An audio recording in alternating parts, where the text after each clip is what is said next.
Hello all, welcome back to our channel. எல்லாரும் ஹாப்பியாகவும் ஹெல்த்தியாகவும் இருப்பீங்க அப்படின்னு நம்புகிறேன். நானும் ரொம்பவே நல்லா இருக்கேன்.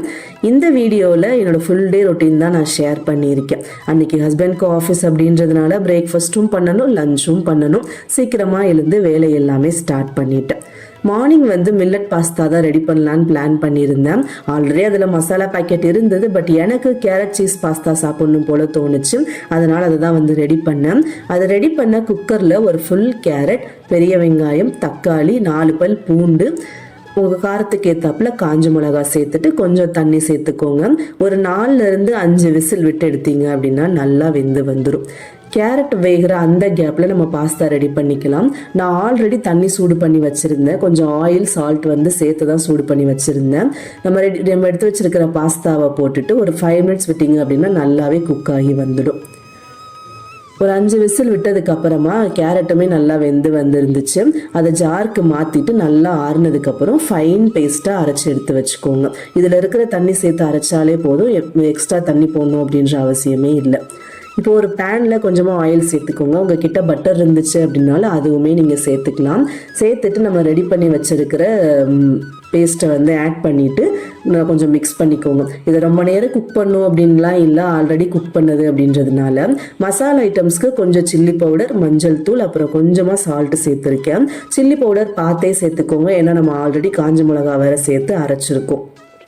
ஃபைனலாக கொஞ்சம் கரம் மசாலா சேர்த்துட்டு நம்ம வேக வச்சுருந்த பாஸ்தாவையும் சேர்த்து நல்லா மிக்ஸ் பண்ணணும். ஸோ இன்னைக்கு சீஸ் பாஸ்தா தான் பண்ணலான்னு பிளான் பண்ணியிருந்தேன். ஆனால் ஃப்ரிட்ஜை ஓப்பன் பண்ணி பார்க்கும்போது சீஸ் இல்லை. நான் இருக்குது அப்படின்னு நினச்சிட்டே ப்ரிப்பேர் பண்ணேன். லாஸ்ட் மினிட்ல சீஸ் இல்லை. அதனால் சீஸை ஸ்கிப் பண்ணிவிட்டு ஃபைனலாக கஸ்தூரி மேத்தி மட்டும் போட்டு கார்னிஷ் பண்ணியிருந்தேன். நீங்கள் சீஸ் ஆட் பண்ணுறீங்க அப்படின்னா லோ ஃப்ளேமில் வச்சுட்டு குட்டி குட்டி பீஸாக கட் பண்ணி போட்டு ஒரு மூடி போட்டு நல்லா வேக வச்சிங்க அப்படின்னு நல்லா மெல்ட் ஆகி மிக்ஸ் ஆகிடும். அதுக்கப்புறமா சர்வ் பண்ணுங்கள், ரொம்ப நல்லா இருக்கும். இதில் நீங்கள் கேரட்டுக்கு பதிலாக பீட்ரூட் கூட சேர்த்து பண்ணலாம். இதே ப்ரொசீஜர் தான். இதில் ஒரு என்ன சின்ன ட்ராபேக் அப்படின்னா, சூடாக இருக்கும்போது தான் சாப்பிட முடியும். லஞ்ச் பாக்ஸ்லாம் பேக் பண்ணால் அவ்வளோவா நல்லா இருக்காது. ஸோ பிரேக்ஃபாஸ்ட்கான வேலையை முடிச்சுட்டு அப்படியே லஞ்சுக்கான வேலையை ஸ்டார்ட் பண்ணேன். லஞ்சுக்கு காலிஃப்ளவர் கிரேவியும் அதுக்கப்புறமா எக்கு மட்டும்தான் பாயில் பண்ணியிருந்தேன். எனக்கு காலிஃப்ளவர் கட் பண்ணுறதுக்கே ரொம்ப லேட் ஆகிடுச்சு. இன்னொரு காய் கட் பண்ணி பொரியல் பண்ணுறதுக்கு லேட் ஆகிடும் அப்படின்றதுனால எக்கு மட்டும்தான் பாயில் பண்ணி கொடுத்துருந்தேன். எங்களுக்கு எப்போவுமே பால் ஈவினிங் டைமில் ரொம்ப லேட்டாக வரும். சரி, அந்த டைமிங் செட் ஆக மாட்டேங்குது அப்படின்றதுனால நான் மார்னிங்கே பாலை வாங்கி காய்ச்சி வச்சுடுவேன். இங்கே இருக்கிற கிளைமேட்டுக்கு ஒன்றுமே பண்ணாது, ரொம்பவே நல்லா தான் இருக்கும் காய்ச்சி வச்சோம் அப்படின்னா.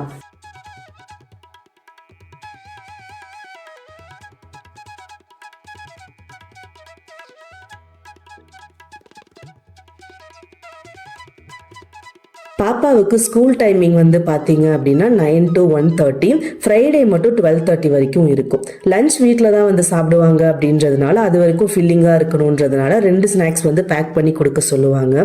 இவங்க ஸ்கூலில் ஷெட்யூல்டு ஸ்நாக்ஸ் தான், ஜங்க் ஃபுட்ஸ் எதுவுமே அலௌடு கிடையாது. அன்னைக்கு ஷெட்யூல் படி ஸ்வீட்ஸ் பண்ணி கொடுக்கணும், வெல்லம் சேர்த்துட்டு. நான் என்ன ரெடி பண்ணி கொடுத்துருந்தேன் அப்படின்னா, என்கிட்ட சத்து மாவு இருந்துச்சு.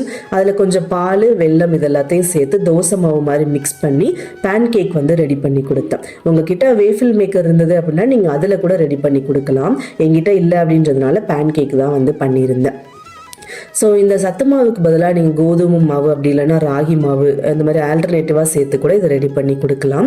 ஃபைனலாக கொஞ்சம் ஹனி ஆட் பண்ணியிருந்தேன். இது ஆப்ஷனல் தான், உங்களுக்கு வேணும் அப்படின்னா நீங்கள் ஆட் பண்ணிக்கோங்க, இல்லைன்னா அதை ஸ்கிப் பண்ணிடலாம். செகண்ட் ஸ்நாக்குக்கு எப்போவுமே ஏதாச்சும் ஒரு ஃப்ரூட் அப்படி இல்லைனா ஏதாச்சும் ஒரு வெஜிடபிள் இந்த மாதிரி பேக் பண்ணி கொடுத்து விடுவேன். எப்போவுமே ஸ்கூல் 9 o'clock ஸ்டார்ட் ஆகும். ஆனால் நாங்கள் இது வரைக்கும் ஒரு டைம் கூட கரெக்டான டைமுக்கு போனதே இல்லை. அவங்க பாப்பா 8:30க்கு தான் எழுந்துப்பாங்க 9 o'clock ஸ்கூலுக்கு. எப்படியும் போகிறதுக்கு 9:20 இந்த டைமிங் ஆகிடும். பாப்பாவை ஸ்கூலுக்கு அனுப்பிச்சி விட்டதும் அப்படியே ஹஸ்பண்டுக்கு லஞ்ச் பேக் பண்ணி கொடுத்துருவேன். ஏன்னா அவர் 9:45 அப்படி இல்லை 9:30க்கே வீட்டிலேருந்து கிளம்பிடுவாங்க. லஞ்ச் பேக் பண்ணி அவரையுமே ஆஃபீஸ்க்கு அனுப்பிச்சி விட்டுட்டேன்.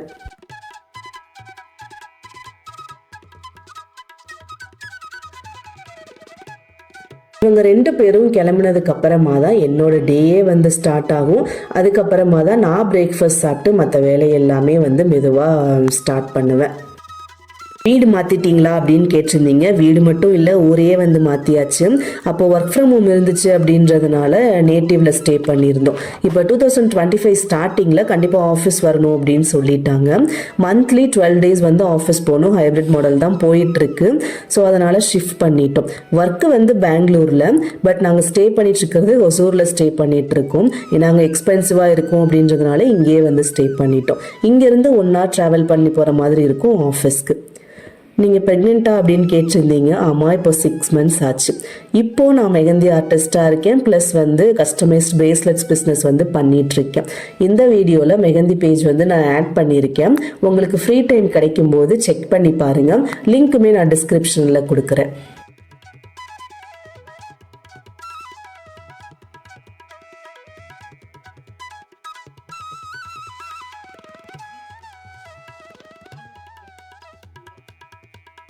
கொஞ்ச நேரம் என்னோட வேலையெல்லாம் முடிச்சுட்டு கொஞ்சம் ரெஸ்ட் எடுத்துட்டு கார்த்திகை தீபத்துக்கு போட்ட விளக்கை வந்து வாஷ் பண்ணி வச்சிடலான்னு சொல்லிட்டு ஸ்டார்ட் பண்ணேன்.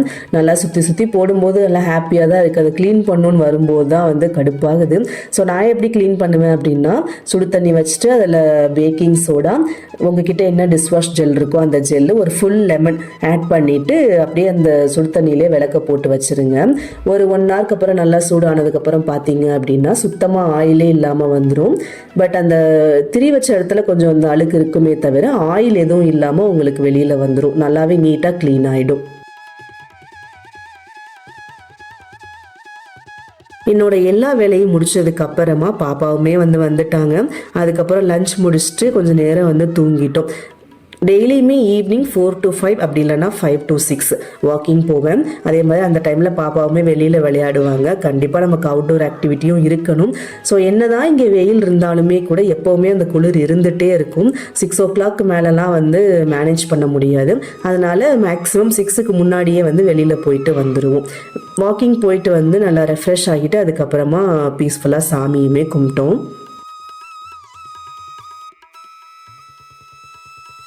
நைட் டின்னருக்கு மசாலா தோசை தான் வந்து ரெடி பண்ணலான்னு பிளான் பண்ணியிருந்தேன். ஃபஸ்ட்டு நம்ம உருளைக்கிழங்கை வேக வச்சுட்டு போயிட்டோம் அப்படின்னா அதுக்கப்புறம் பொறுமையாக வந்து ரெடி பண்ணிக்கலாம். ஃபஸ்ட் வந்து கிழங்கை வேக வச்சுட்டு அதுக்கப்புறம் கொஞ்சம் நேரம் ரிலாக்ஸ் பண்ணுவோம். அந்த டைமில் பாப்பாவுக்கு ஏதாச்சும் சொல்லி கொடுக்குறது, இல்லை ஏதாவது ஆக்டிவிட்டி கொடுக்குறது, இந்த மாதிரி வேலையெல்லாம் வந்து பண்ணுவேன். அன்னைக்கு சின்ன சின்ன லெட்டர்ஸ் எழுதி கொடுத்து அதை வந்து எழுத சொல்லி ப்ராக்டிஸ் பண்ணிட்டு இருந்தேன்.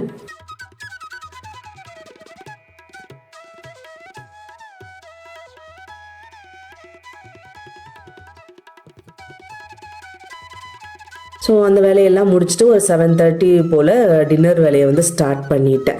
பாப்பா ரெட் சட்னி ரெடி பண்ணும்போதே வந்து சொல்லியிருந்தாங்க, எனக்கு இதெல்லாம் வேண்டாம், ப்ளைனாக தான் ரெடி பண்ணி கொடுக்கணும் அப்படின்னு சொல்லிட்டு கண்டிஷன் போட்டிருந்தாங்க. அதே மாதிரி அவங்களுக்கு கிழங்கு மசாலா மட்டும் போட்டு ரெடி பண்ணி கொடுத்துருந்தேன். உங்களுக்கு இந்த ரெசிபி வேணும் அப்படின்னா ஆல்ரெடி நான் ஷார்ட்ஸில் வந்து ஷேர் பண்ணியிருக்கேன், தேவைப்படும் போது செக் பண்ணி பாருங்கள். ஸோ அவ்வளோதான், இந்த வீடியோவை நான் இதோட முடிச்சுக்கிறேன். உங்களுக்கு இந்த வீடியோ பிடிச்சிருக்கும் அப்படின்னு நம்புகிறேன். ஸோ பிடிச்சிருந்தா மறக்காமல் ஷேர் பண்ணுங்கள், சப்ஸ்கிரைப் பண்ணுங்கள். நான் இன்னொரு சூப்பர் வீடியோவில் உங்களை வந்து மீட் பண்ணுறேன். தேங்க்ஸ் ஃபார் வாட்சிங். பை.